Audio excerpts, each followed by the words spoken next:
Hello friends, मैं हूं नरेंद्र। दोस्तों, कहीं म्यूचुअल फंड में आपका भी 70 लाख रुपए कमीशन में तो नहीं चला गया? अरे भाई, ये मैं क्या बोल रहा हूँ? सब मैं सही बोल रहा हूँ कि कहीं आपका भी पैसा 70 लाख कमीशन में तो नहीं चला गया? नहीं चला गया तो जाने वाला होगा। वीडियो के अंत तक बने रहिएगा, मैं पूरा हिसाब बताने वाला हूँ, सब कुछ।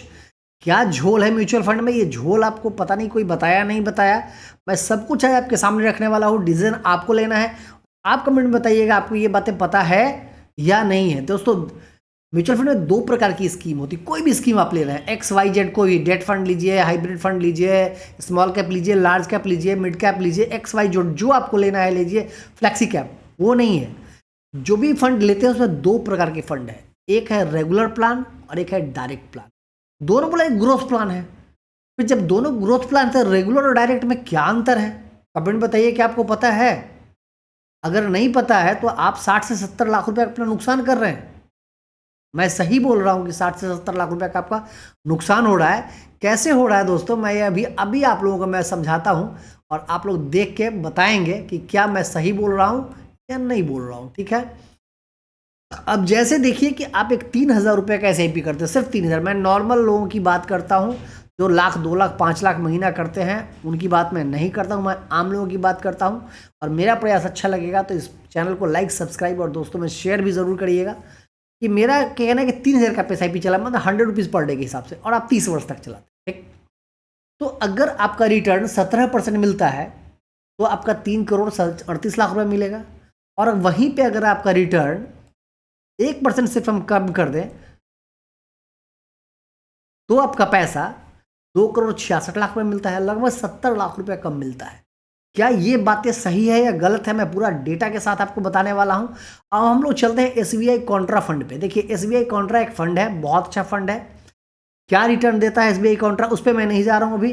5 साल का यहाँ इसका रिटर्न देखेंगे तो 29.43% है, मतलब लगभग 29.5% रिटर्न दिया है। ये है डायरेक्ट प्लान।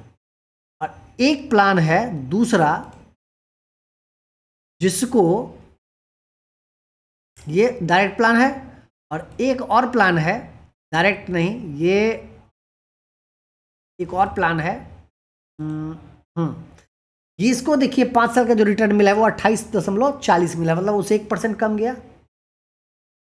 यही फर्क है, डायरेक्ट में रिटर्न ज़्यादा मिलता है और रेगुलर में कम मिलता है, क्योंकि कमीशन म्यूचुअल फंड में दो प्रकार का होता है। एक बोलते हैं एक्सपेंस रेशियो। एक्सपेंस रेशियो का आप कुछ नहीं कर सकते, वो म्यूचुअल फंड कंपनी हर व्यक्ति से चार्ज करती है।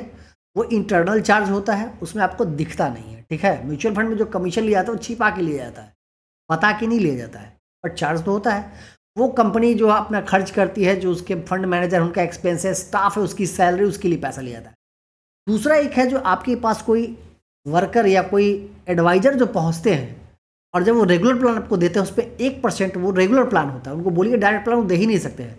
जिसमें ही ब्रोकर का कोड चढ़ गया वो प्लान हो गया रेगुलर प्लान। और रेगुलर प्लान में आपका 1% लगभग रिटर्न, जैसा कि मैंने आपको दिखा दिया, कम मिलता है। और 1,00,000% अगर रिटर्न आपको कम मिलता है दोस्तों, तो रिटर्न आपने देख लिया कि अगर आपका रिटर्न, फॉर एग्जांपल हमने एक एवरेज लिया कि 16% मिलता है, मान लीजिए, ठीक है, हम 20% जो कर देते हैं। चलिए देखिए, आपका रिटर्न रेगुलर वाले में जो एजेंट लोग देते हैं आपको, एडवाइजर, तो फिर आपका वहाँ पे मैच्योरिटी हो रहा है 7 करोड़ रुपया। लेकिन अगर 1% आप डायरेक्ट वाले प्लान में जाके करते हैं तब आपका मैच्योरिटी देखिए क्या हो जाएगा, 9 करोड़ रुपया। 2 करोड़ का फर्क आ जाएगा। मतलब जितना ज़्यादा स्कीम का रिटर्न ज़्यादा आएगा उतना ज़्यादा आपको फर्क देने वाला है। तो ये वीडियो इन्फॉर्मेटिव था या नहीं था, आप लोग बताइएगा। और मेरे चैनल को लाइक, सब्सक्राइब और शेयर ज़रूर करिएगा। इसी प्रकार का छोटा छोटा इन्फॉर्मेशन, टिप्स जो आपके काम का है मैं लाते रहता हूँ। वीडियो को मैक्सिमम शेयर में दोस्तों, वीडियो को शेयर करिएगा। मिलते हैं फिर किसी नए टॉपिक के साथ। Thank you very much.